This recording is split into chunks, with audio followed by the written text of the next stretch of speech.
Hey guys, welcome back. Today we're going to be talking about common mistakes people make whenever they're building an AR.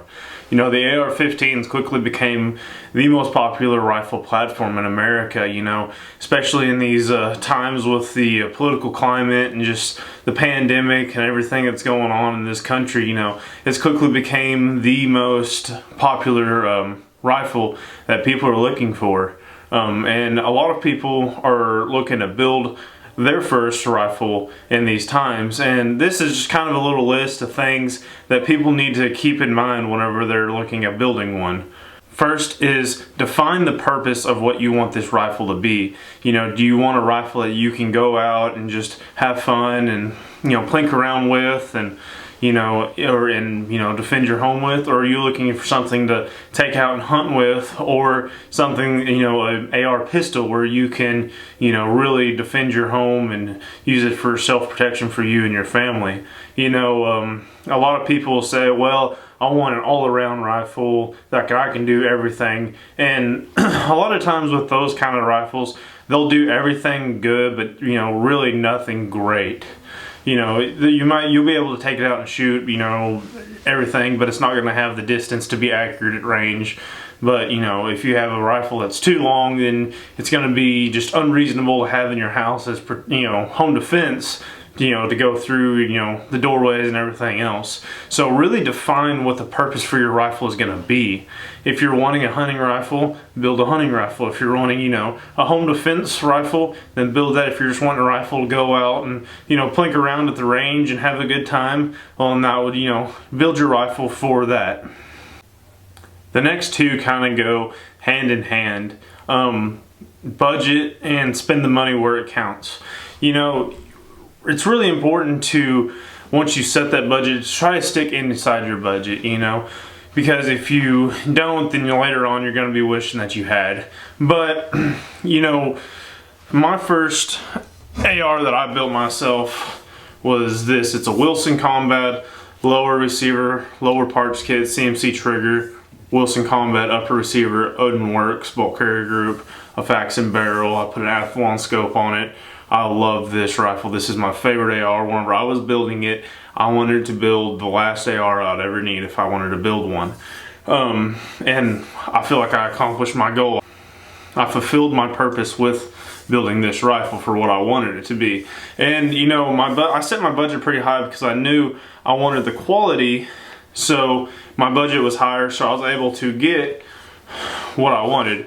But it's important to remember to spend your money where it counts. Spend your money on that barrel, on your bolt carrier group. Your bolt carrier group and your barrel are where everything happens. Your barrel and everything, that's going to determine how accurate your rifle is, and plus how well it runs. If you just get, you know, a whatever bolt carrier group and throw it in a rifle, sometimes it'll go off, you know, but you're not going to have that reliability that you're going to be looking for in a rifle that, you know, you're going to be defending your home with, defending your family with, or taking it out and making sure you get that shot off on that animal if you're going to be using it for hunting. In your barrel, you want to make sure you have a good barrel. You know, you always want to make sure that your barrel and your bolt carrier group or magnetic particle, you know, tested and high pressure tested. Make sure that they're, you know, actual quality. You want to spend your money on those two first and foremost. Your lowers anymore, a lot of your lowers are going to be you know, mil spec or, you know, better. You know, this Wilson Combat is super nice. You know, this is Wilson Combat lower and upper receiver, and it's just a tight gun. You know, there's not a lot of play in this gun versus whenever you just go buy a cheaper lower and a cheaper upper. Sure, you're gonna have a nicer rifle as long as, you know, at least get a mil spec, but it's gonna have a little bit of more play in it and a little more rattle to it, which is gonna be, will be fine, you know, for the average American. You know, you're gonna take your rifle out, you know, you shoot it, you know, every once in a while or whatever, but go ahead and make sure to spend your money where it counts. You know, a lot of people want, you know, lasers and whatever hanging off the side of it, and that's great and everything, and if that's your thing, cool, go for it. But none of that's going to help you shoot any better if your bolt carrier group and your barrel aren't quality.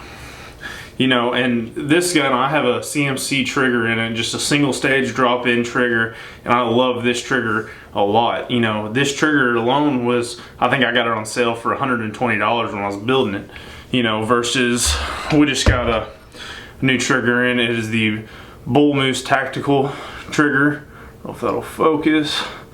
Anyways, Bull Moose Tactical trigger, and it's awesome. It's a, you know, a flat face trigger. They also sent their reducer springs to us, and I'll go ahead and link all this into the bio below, in the description below. And you know, they sent this for an upcoming build, and we're going to be showing you more on that trigger. But I put this same exact trigger in a friend of ours AR, and I was super impressed with how it ran for, as you know, I think the whole package with springs and trigger was only $40. And you know, for not a lot of money you get the quality. So that's important to go and look at these different companies that you're buying these products from and make sure that they're quality companies. Make sure, you know, look up, you know, videos on YouTube or look up their reviews and see what other people have to say about them. Next, make sure you have the right tools. You know, a lot of people think, oh, I'll just order all these parts, put an AR together. Well, you're gonna need some tools to do it and to do it right. Just to start out, you're gonna need a punch set. You know, I picked up this punch set from, I think I got it from Academy. It's just a Wheeler punch set. Comes with a little brass hammer, all the punches you'll need to put together your lower receiver and to work on other guns, whatever it may be. And you know, it wasn't an expensive, you know, little kit. Came in a nice little box, but it's worth its weight in gold whenever you're putting one of these guns together, and it's really gonna help. And one thing you absolutely need is a good armor's wrench. You know, this is a Wheeler armor's wrench. Spend the money on a good armor's wrench. Spend your money on a good punch set, because if not, it's just going to cause you more heartache than anything. You know, whenever I first started out, I bought just a real cheap armor's wrench, and it tore up more than it helped me. You know, you're going to tear up your castle nuts, and if you're putting on your barrels onto your upper receivers, you're going to need a good armor's wrench to do that. It really helps. You got to make sure to get those torque just right, because if you don't, you could have troubles down the road. So make sure to have the right tools.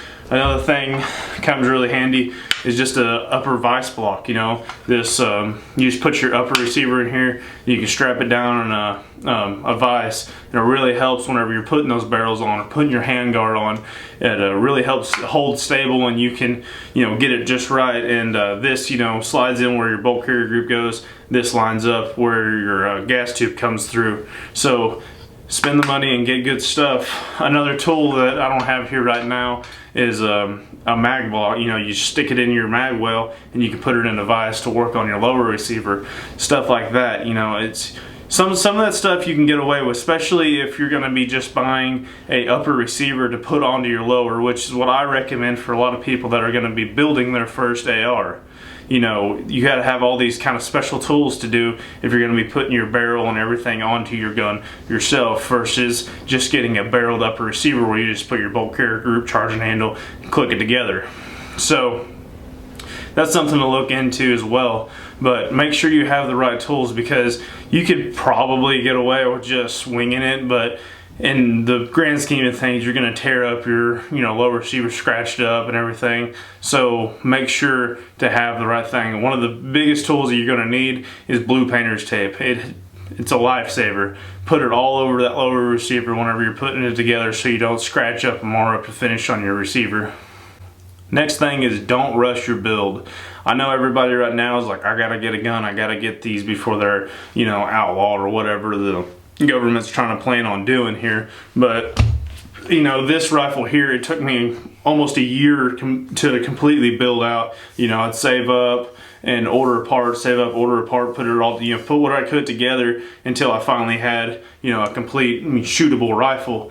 And you know, right now the biggest thing is just trying to find parts. So if you, you know, you're online looking at these different companies, a lot of your reputable companies, you know, they're gonna have around the same price point for things. And so don't compromise and just order what are the cheapest part you can get just because that's what you can get. That goes into spend the money where it counts. You know, you're gonna want to make sure not to rush your build and build a junky rifle instead of building what you actually want. You know, I had a buddy say, well, I'm just gonna put this together now and so I can, you know, upgrade it later. You know, that may be fine, but you know, are you really gonna go back and upgrade it later?